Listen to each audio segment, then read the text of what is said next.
Hi friends, আজি মই বনাম কাৱৈ মাছ আৰু বিলাহী আলু মটৰ দি পেলাই এটা টেঙা জোল হয় লগতে নেমু দিম নেমুটো দেখা নাই হাই আমাৰ বেঙ্গলি বন্দৰা আমাৰ মাছটো ভজা হৈ গৈছে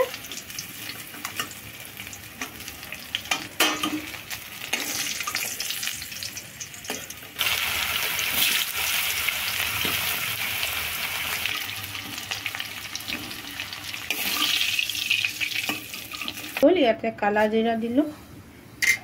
শুকান জলকীয়া তেজপাত আৰু দুটা কেঁচা জলকীয়া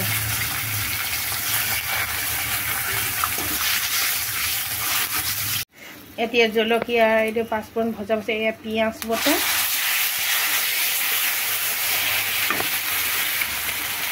এয়া আদা নহৰু জলকীয়া বটা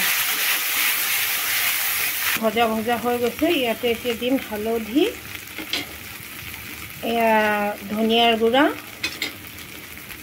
এয়া হ'ল জিৰাৰ গুড়া আৰু এয়া হ'ল নিমখ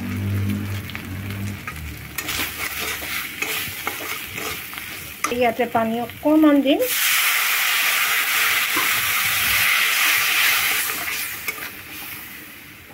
এইটো অকণমান পানীখিনি শুকুৱালৈকে ভাজিম এতিয়া পানীখিনি এয়া মছলাখিনি ভজা ভজা হৈ গ'ল ইয়াতে মই বহুত কম পৰিমাণ তেল ইউজ কৰিছোঁ এতিয়া বিলাহী দি দিলোঁ বিলাহীখিনি অকণমান ভাজি লওঁ এই মটৰখিনি দি দিওঁ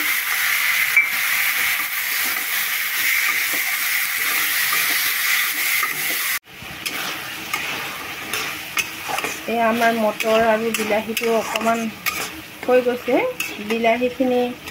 মানে মজি গৈছে বইল হৈ গৈছে মানে সিজি গৈছে এতিয়া মই ইয়াতে ভাজি থোৱা আলুখিনি দি দিওঁ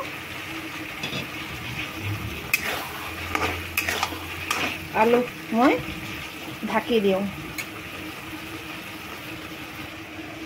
এই অকণমান 5 মিনিট ঢাকি দিওঁ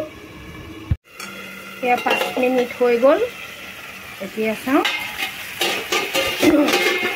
এয়া আমাৰ আলু মটৰ বিলাহী এতিয়া সিজি গ'ল এতিয়া পানী দিব হৈ গ'ল এতিয়া পানী দিম হৈ আছে পানী এতিয়া এই গৰম পানীখিনি আছে গৰম পানী দি আছোঁ এতিয়া আপোনালোকে যিয়েই তৰকাৰী নবনাওক ঠাণ্ডা পানী ইউজ নকৰিব সদায় গৰম পানী ইউজ কৰিব চাব আপোনাৰ তৰকাৰীখিনি মানে ঠাণ্ডা পানী দিয়াতকৈ গৰম পানী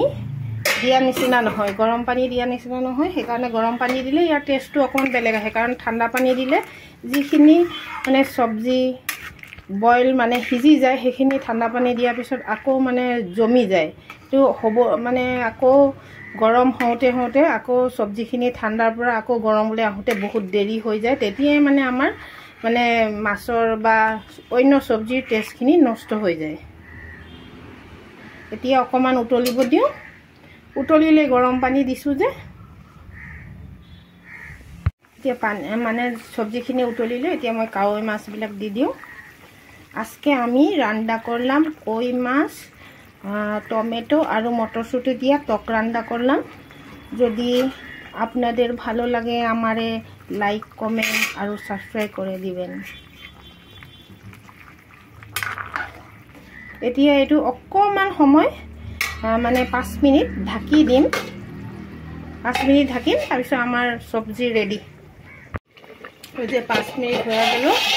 5 মিনিট হৈ গ'ল এতিয়া মই এইটো উঠাইছোঁ এসব আমাৰ কাৱৈ মাছৰ জোল এতিয়া ইয়াতে আমি এটা সিক্ৰেট কাম কৰিম এই যে আলুবিলাক দিছোঁ আলু উঠিবই বিচৰা নাই ভজা কাঁহীখনতে আলু কেইটামান দি দিছোঁ এতিয়া মই ইয়াতে এটা কাম কৰিম আপোনাৰ মাছৰ জোলটো অকণমান পাতলা হৈ যায় এতিয়া এই আলুখিনি এনেকৈ অকণমান গুড়ি কৰি দিম এতিয়া এই গুড়ি কৰি আলুখিনি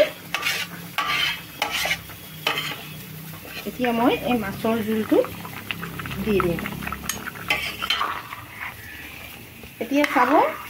মানে জোলটো আগতকৈ অকণমান মানে বেলেগ টাইপৰ হৈ গৈছে, মানে অকণমান জোলটো এয়া চাওক,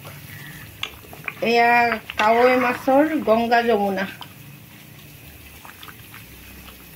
এয়া কাৱৈ মাছৰ টেঙা জোল হয়। এতিয়া আমাৰ বৰ্তমান মাছটো ৰেডি হৈ গ'ল। এয়া চব মাছৰ জোলটো কেনেকুৱা লাগিছে, যদি ভাল লাগিছে কালাৰ, ইয়াতে শুকান জলকীয়া ইউজ কৰা নাই, মানে বাচ্ছা আছে যে সকলোৱে খাব পাৰিব, মানে জলকীয়াৰ গুড়ি ইউজ কৰা নাই, কেঁচা জলকীয়া এটা মাত্ৰ পিচি দিছোঁ। আমাৰ হৈ গ'ল। এতিয়া ইয়াতে ধনিয়া পাত দি দিওঁ, হৈ গ'ল। যদি আপোনালোকৰ মোৰ এই মাছৰ চিম্পুল ৰেচিপিটো যদি ভাল লাগে, লাইক কমেণ্ট শ্বেয়াৰ আৰু ছাবস্ক্ৰাইব কৰি দিব প্লিজ প্লিজ প্লিজ প্লিজ।